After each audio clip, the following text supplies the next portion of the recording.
اب اس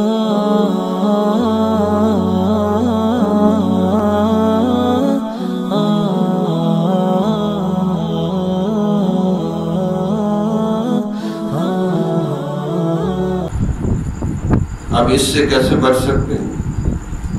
جو مرد مومن تھا نا فرعونیوں کی نسل سے، موسیٰ علیہ السلام اور ہارون علیہ السلام نے دعوت و تبلیغ کی، بنی اسرائیل نہیں مانے، اللہ نے ان میں سے ایک بندے کو خفیہ طور پر مسلمان کر دی، جس کا تعارف اللہ نے فرمایا رجل مومن یکتم ایمانہ،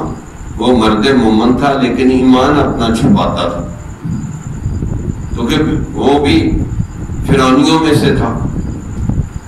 پھر اس نے فرعون کی قومی اسمبلی سے نیوٹرل بن کر خطاب کیا ہے، کئی رکوع ہیں، اور آخر پہ اس نے ایک بات کہی سوق کو، کچھ باتیں وہ کہتا، کچھ بیچ میں فرعون ڈسٹرب کرتا، ان کو بات نہیں کرنے دیتا، تو وہ نقل ہوا ہے قرآن کے اندر۔ آخر پہ اس نے کہا فَسَتَذْكُرُونَ مَا أَقُولُ لَكُمْ، جو باتیں تمہیں میں کہہ رہا ہوں ایک وقت آئے گا کہ تم میری باتوں کو یاد کرو گے، جو میں نے حق اور سچ بیان کیا تھا،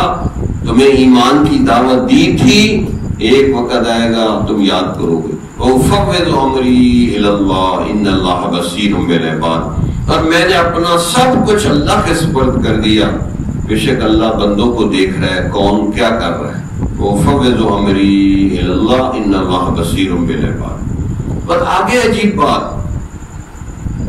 اللہ تعالیٰ نے اتنے بڑے بڑے بدماش ہیں، اتنے بڑے بڑے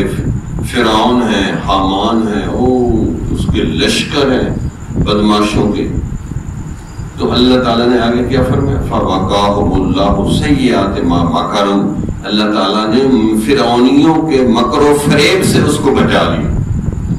اور وہ حق اور سچ بول رہے، اور ان کو پتہ بھی چل گیا کہ یہ موسیٰ علیہ السلام پر ایمان لے آیا ہے، لیکن اللہ تعالیٰ نے ان کو بچا لیا اس لیے کہ اس نے اپنا آپ سب کچھ کس کے سپرد کر دیا، اللہ۔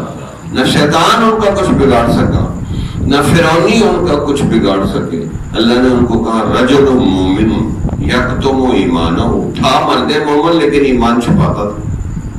زبان سے نہیں اقرار کرتا تھا، دل اس کا ایمان سے بھرا ہوا تھا۔ تو اللہ تعالیٰ نے اس کو شیطان سے بچا لیا، تو اس کی یہ دعا ہے، آپ بھی پڑھیں تو آپ بھی بچ جائیں گے شیطان سے۔ اُفَوِّضُ أَمْرِي إِلَى اللَّهِ إِنَّ اللَّهَ بَصِيرٌ بِالْعِبَادِ، یہ ہمارا انٹرنیشنل وظیفہ ہے، باہر کے ملکوں سے بھی فون آئے تو میں یہی ایک وظیفہ بتاتا ہوں کہ یہ اپنا جسم، جان، مال، پیسہ، ہر چیز اللہ کے سپرد کر دو، اللہ مہربانی کر دے۔ تو بچنے کا یہ گر ہے شیطان سے، ورنہ آپ لڑائی جھگڑا کر کے شیطان سے نہیں بچ سکتے۔ جمال الوجود بذكر الإله وتصفو الحياة